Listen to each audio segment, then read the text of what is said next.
Então, eu se calhar faria aqui uma breve apresentação da faculdade, a forma como ela está organizada, de alguns dos nossos cursos, e depois passaria a palavra então ao professor Mário Antão, na qualidade de coordenador do mestrado em gestão, como disse, é o maior. Então, nós temos na Universidade Lusíada de Lisboa, a Faculdade de Ciências da Economia da Empresa é a faculdade que tem maior dimensão, portanto tem número de cursos.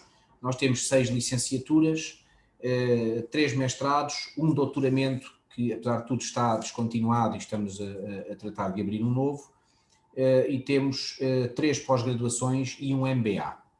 Relativamente à organização dos mestrados, portanto, nós temos 3, como disse, o mestrado em Economia da Empresa, que no fundo resulta de uma transformação a um antigo mestrado de Economia que nós já cá tivemos, com várias áreas, e acabámos por fundi-las todas numa única, e portanto isto é um mestrado em Economia para quem está mais ligado à vertente empresarial.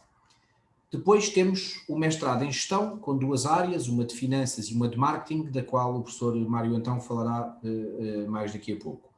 E temos o mestrado em Gestão de Recursos Humanos e Análise Organizacional, em que o segundo semestre tem em 75% cadeiras diferentes em função das áreas. Quem vai para Gestão de Recursos Humanos pura ou para Análise Organizacional. Portanto, tem 2 áreas e das 4 cadeiras do segundo semestre, há 3 que são específicas de cada uma das áreas. Relativamente à matéria das pós-graduações, nós temos 2 organizadas pela Faculdade de Ciências da Economia da Empresa e uma terceira organizada em parceria com o Instituto Superior de Serviço Social de Lisboa.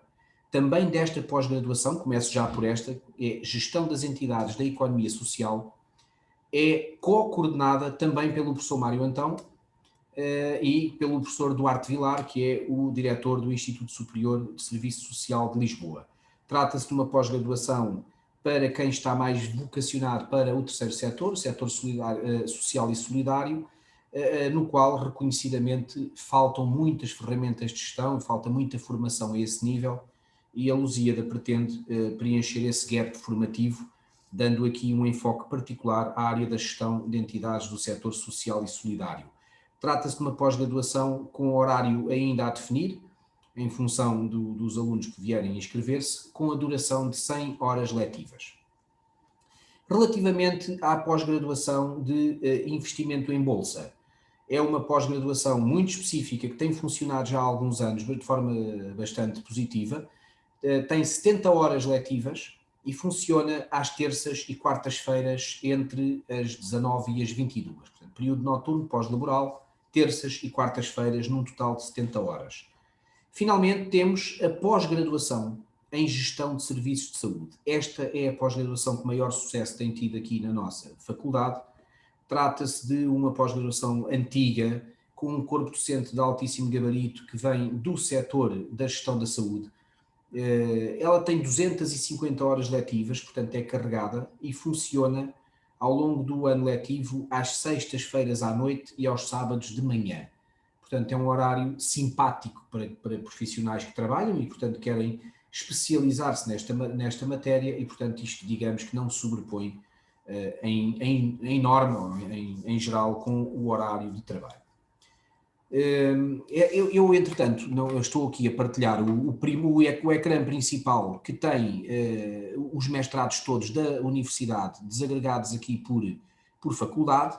Vou à página das pós-graduações, aqui está ela, e vou entrar, por exemplo, na página de Gestão de Serviços de Saúde. Ela está aqui, vou entrar e aqui está a informação. A coordenação é do professor Rui Lopes dos Reis, tem aqui os objetivos, destinatários, tem o plano de estudos, vou, por exemplo, abrir o plano de estudos, cá está, aparecem as diversas unidades curriculares e os professores que vão ministrar cada uma destas unidades curriculares, está organizado já por turma, portanto tem bastantes participantes, tem aqui o regime de avaliação, tem o horário, como eu dizia, aqui está sextas-feiras à noite e sábados de manhã, tem a duração, total 250 horas letivas, e, portanto isto é, no essencial, a informação que eu queria partilhar. Temos ainda, e por fim, no que diz respeito ainda à minha intervenção, pelo menos esta intervenção inicial, a nossa iniciativa mais recente, que é um MBA. Eu vou mostrar, está aqui na secção dos Masters. Portanto, ele não confere grau académico, não é um mestrado, é um MBA em Seguros e Ciências Atuariais, Insurance and Actuarial Science. Eu vou entrar, ele está aqui organizado também pela Faculdade de Ciências da Economia e da Empresa, e aqui está ele. Tem no comitê científico, para além do professor Dr. Luís Valadares Tavares, que é também o diretor do Centro de Investigação em Organizações, Mercados e Gestão Industrial da Universidade de Lusíada, e além de mim próprio, o Dr. Nuno Matos, que é um dos administradores da Abarca Seguros, é uma companhia de seguros de caução que também opera em Portugal, para além de Espanha e Itália, e nós, conjuntamente com o Dr. Nuno Matos, que é um nosso ex-aluno, licenciado em Gestão pela Universidade de Lusíada, estamos a organizar este MBA, que conta no seu corpo docente com um conjunto de professores, de profissionais, quer da Universidade de Lusíada, quer do mercado de trabalho, ligados à área dos seguros e ciências atuariais e também à consultoria, formar aqui um corpo docente de excelência para ministrar formação específica para pessoas já com formação superior que trabalhem na área dos seguros e do cálculo atuarial. Ora, eu vou mostrar, por exemplo, o sílabus. Nós temos aqui, como podem verificar, matérias ligadas às finanças, ao cálculo atuarial aplicado, aos métodos quantitativos, ao cálculo financeiro, ecossistema financeiro, ambiente de seguros, economia monetária e financeira, quadro regulatório, cálculo atuarial para seguros de vida e pensões, análise de risco, Big Data, inteligência artificial, Machine Learning, enfim, temos aqui uma série bastante bem composta de matérias. No total estamos a falar de 312 horas letivas, 156 por semestre, sendo que ainda temos mais 48 horas de seminários temáticos que vão funcionar às sextas-feiras à noite, com matérias, por exemplo, sobre sustentabilidade do sistema de pensões, portanto, matérias um pouco mais acessórias, mas que não deixam de ter uma importância esmagadora naquilo que é o cálculo de seguros. Relativamente ao quadro docente, eu vou apresentar e temos os seguintes nomes. Vou aqui rapidamente: Ana Ferreira, da CA Seguros, o professor António Bagão Félix, o professor António Rebelo de Sousa, o Dr. Félix Carrilejo, que é também administrador da Abarca Seguros, o Dr. Filipe Alemão Serrano, que é vice-presidente da Autoridade de Supervisão de Seguros e Fundos de Pensões, o Dr. Hélder Reis, que é assessor do Presidente da República e foi secretário de Estado do Orçamento no governo anterior, o Dr. Hugo Balseiro Santos, o Dr. João Costa Santos, o Dr. João Ricardo Gravito, Jorge Figueiredo, Luís Malcato, o professor Luís Valadares Tavares, a doutora Mafalda Almeida Carvalho, a doutora Maria Luísa Albuquerque, ex-ministra das Finanças e também ela ex-aluna da Universidade de Lusíada, o nosso ilustre professor Mário Antão, que está aqui connosco na sessão e, portanto, também vai dar matérias ligadas à estratégia empresarial, o Dr. Miguel Dias Fernandes, que é partner na PwC, o Dr. Nuno Matos, que é um dos coordenadores do curso, eu próprio, a professora Paula Santos, que é membro da Comissão de Normalização Contabilística e é professora do ISCAL, o Dr. Paulo Martins Silva, o Dr. Pedro Passos Coelho, ex-primeiro-ministro e também ele professor e ex-aluno da Universidade de Lusíada, e ainda o Dr. Rogério Dias, que é um dos administradores da Tranquilidade e da Generali. E, portanto, temos aqui realmente um quadro de excelência, com as matérias afetas a cada um dos professores de maneira bastante clara, e este curso vai arrancar na sua primeira edição no ano letivo de 2021-2022. Esperemos que em setembro. Portanto, relativamente àquilo que é o quadro de formação pós-graduada disponibilizada pela nossa faculdade, era essencialmente isto que eu queria dizer. Estou disponível para responder a questões no final, se for pertinente, mas agora passaria então a palavra ao professor Mário Antão, para que possa falar do mestrado em gestão e, enfim, de outras formações das quais queira também falar. Senhor professor, faça favor. Microfone. Muito obrigado, professor Nuno Benes. Ora bem, eu queria falar um bocadinho então do mestrado em gestão, com mais detalhe. Nós temos, portanto, um mestrado em gestão com 2 áreas de especialização, finanças e marketing. A nossa base de recrutamento são alunos da área da gestão ou de áreas afins, e isto porque a lógica do mestrado é muito de Master of Science e menos de MBA. Isto significa dizer que tem uma componente teórica forte, embora aplicável. Já voltava a isso, só falar um pouco sobre a questão do horário, que é importante. O horário é pós-laboral e, portanto, pensado para poder receber alunos que estão em dedicação exclusiva, mas também para receber alunos que têm uma atividade profissional e, portanto, já vão fazer o mestrado a desenvolver a atividade profissional.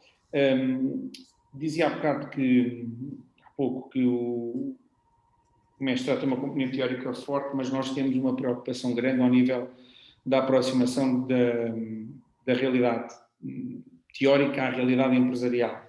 E, portanto, além de tentarmos manter uma forte componente de matérias atuais no plano da gestão, temos sempre a preocupação de garantir essa aproximação à realidade empresarial. Como é que nós fazemos isso? Basicamente, nós temos um corpo docente constituído tudo por professores doutorados, sendo que, na sua esmagadora maioria, têm experiência profissional para além da experiência académica. Todas as matérias têm o quadro teórico e depois uma aplicação, podendo, em alguns casos, e recorre-se com alguma frequência ao estudo de casos. Portanto, ou através de estudo de casos, ou através da aplicação a casos reais apresentados pelos professores, bem como através da realização de trabalhos dos alunos relativamente a empresas reais, nós garantimos essa aproximação que privilegiamos. Em termos de estrutura, o mestrado tem 2 componentes, como é normal, tem a componente letiva e a componente de preparação da dissertação. A componente letiva tem 2 semestres, um primeiro semestre, digamos que é partilhado pelos alunos das 2 áreas de especialização, e um segundo semestre com disciplinas específicas para cada uma das áreas de especialização, ou maioritariamente específicas. Relativamente às dissertações, no fundo, as dissertações são asseguradas através da orientação dos professores, sempre da área científica específica em que se desenvolve a dissertação. Têm habitualmente uma componente teórica e um estudo empírico aplicado, portanto, no fundo, há aqui um aspecto que também acho que é relevante, é que a preparação das dissertações é realizada com o envolvimento direto do COMEGI, que é o nosso centro de investigação. Nós no centro de investigação temos várias áreas, as áreas são diferentes áreas diretamente relacionadas com a gestão, embora algumas sejam específicas de áreas funcionais da gestão, e, portanto, para cada uma das áreas nós temos equipes de investigação, e a ideia é que os mestrandos se articulem fazendo parte dessas equipas de investigação. Em paralelo, como o COMEGI tem alguns projetos internacionais, também há a possibilidade de alguns dos candidatos, se assim manifestarem interesse, integrar alguns projetos internacionais. Outro aspecto importante tem a ver com o facto de nós regularmente atribuirmos bolsas para a realização dos mestrados, portanto, bolsas de investigação, além de contarmos com o apoio de assistentes de investigação, que, no fundo, têm o papel de apoiar na elaboração das dissertações, sobretudo a 2 níveis, compilar alguma informação de suporte ao campo teórico e ajudar na recolha e tratamento de dados para a realização da componente empírica. E, basicamente, penso que é isto. Não sei se há estou disponível para responder a alguma questão, mas para já era isto. Obrigado, professor. Eu entretanto, estava aqui a partilhar o ecrã com não sei se conseguem ver, aqui precisamente sobre o plano de estudos e o corpo docente do mestrado em gestão, previsto para o próximo ano letivo. Muito obrigado. Não sei se há alguma questão. temos o tempo limitado a meia hora e depois a reunião termina automaticamente. Sim, ainda temos 10 minutos. A nossa apresentação, pronto, está efetivamente feita e agora... Entrou agora um participante. Muito bem. Não sei se terá alguma questão aqui sobre os vossos mestrados. De qualquer forma, a informação vai ficar gravada e é possível que surjam questões mais tarde e que poderão sempre ser colocadas diretamente no vosso stand da feira. Justamente. Vamos ver se... Ok. Temos aqui uma participante que é a Ana Freitas. Bem. Olá. Olá, Ana. Tens alguma questão aqui para os professores? É assim, eu cheguei atrasada, eu era suposto chegar mais cedo, por isso eu não ouvi metade, vou ter que rever a reunião outra vez. Ok. Pronto, Ana, da nossa parte, o que for preciso de esclarecimento, nós apresentámos aqui os nossos cursos, a nossa oferta pós-graduada toda, da Faculdade de Ciências da Economia e da Empresa. Se houver alguma questão, estamos naturalmente disponíveis, os nossos contactos estão na internet, na página da universidade, são lá os nossos nomes, a nossa identificação. Por exemplo, aqui no mestrado em gestão, entramos na direção científica e nós estamos aqui, portanto é relativamente fácil contactar-nos e por isso esteja à vontade para aquilo que for preciso. Ok, muito obrigada. Não, nada, não é essa. Temos aqui uma questão da Martina, que pergunta: gostava de saber se o trabalho de fim de curso tem de ser tese de investigação necessariamente ou também há a possibilidade de algo mais prático? Bom, vamos lá ver. Não sei se o professor Mário, então, Mário, queres... Estás sem som. Peço desculpa. Não, de facto, vamos lá ver, as dissertações têm normalmente duas componentes. Uma componente teórica, relacionada com o estado da arte sobre o assunto que vai ser tratado, e uma componente prática. Pode ter uma estrutura convencional, pode ser também, por exemplo, um estudo de caso. Se nós estivermos a falar de um estudo de caso, é mais prático do que se nós estivermos a falar, portanto, numa dissertação, digamos, mais teórica. Há, de facto, a possibilidade de ter uma componente predominantemente prática ou com uma componente teórica mais relevante.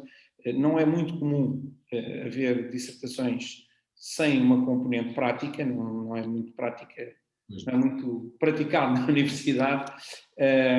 Agora, o peso relativo da componente prática pode ser maior ou mais pequeno, sendo que, como em todos os casos em que se fala de dissertações de mestrado, tem que haver uma componente teórica que, no fundo, faz o enquadramento teórico do assunto que está a ser tratado. Portanto, faz aquilo que nós chamamos de estado da arte. Agora é assim, já agora, Mário, muito obrigado. Só para complementar aí uma coisa, se realmente naquilo que é a oferta conferente de grau académico, que é o caso que o professor Mário então acabou de frisar, nos mestrados, necessariamente por força do regulamento, isso implica uma dissertação de mestrado. Portanto, não pode ser substituído, por exemplo, por um relatório de estágio. Mas se estivermos a falar de cursos não conferentes de grau, como por exemplo um MBA, uma pós-graduação, assim já não é, naturalmente não é necessário nada disso. Mas sim, nos mestrados é necessário uma tese, uma dissertação de mestrado.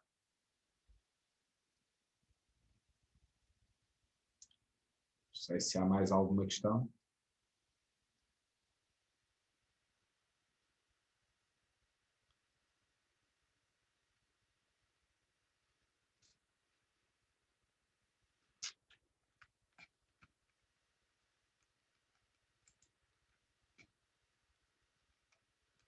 Sim, a Martina escreveu aqui a resposta, não sei se o professor chegou a ver.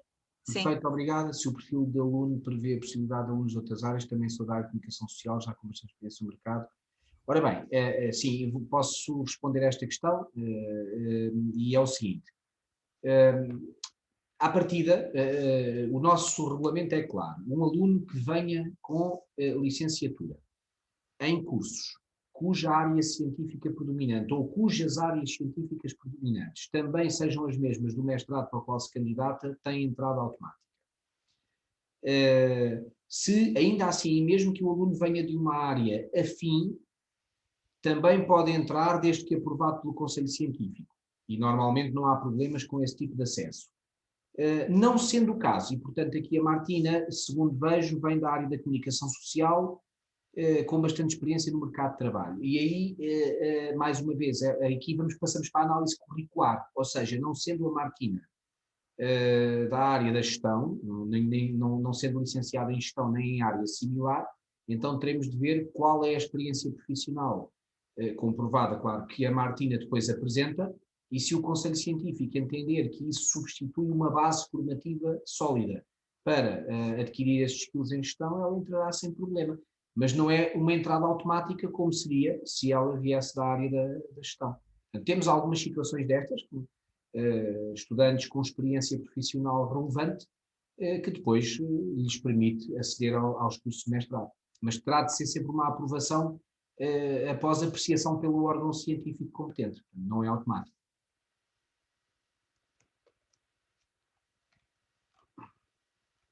Não sei se a Martina está esclarecida.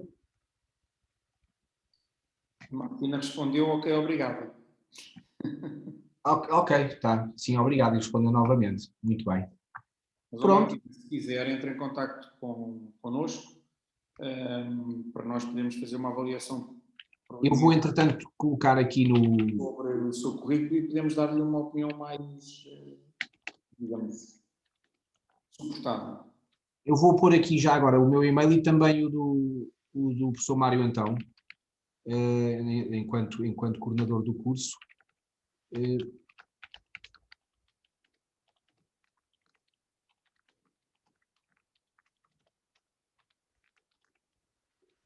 Pronto, já estão aí os nossos 2 endereços. Alguma coisa é só colocar. Estamos ao vosso dispor. Muito obrigada, professores. Nada. Se calhar podemos então dar por encerrada a sessão? Pois, parece que sim, não havendo mais questões. Uhum. Sim, parece que sim. Muito obrigada pela vossa disponibilidade e por estarem aqui presentes na nossa feira de mestrados. Espero que continuem a ter uma boa experiência e vemo-nos no stand. Muito bem, obrigado. Nós também agradecemos a disponibilidade e bom trabalho. Obrigada, igualmente. Obrigado. Boa tarde, obrigado.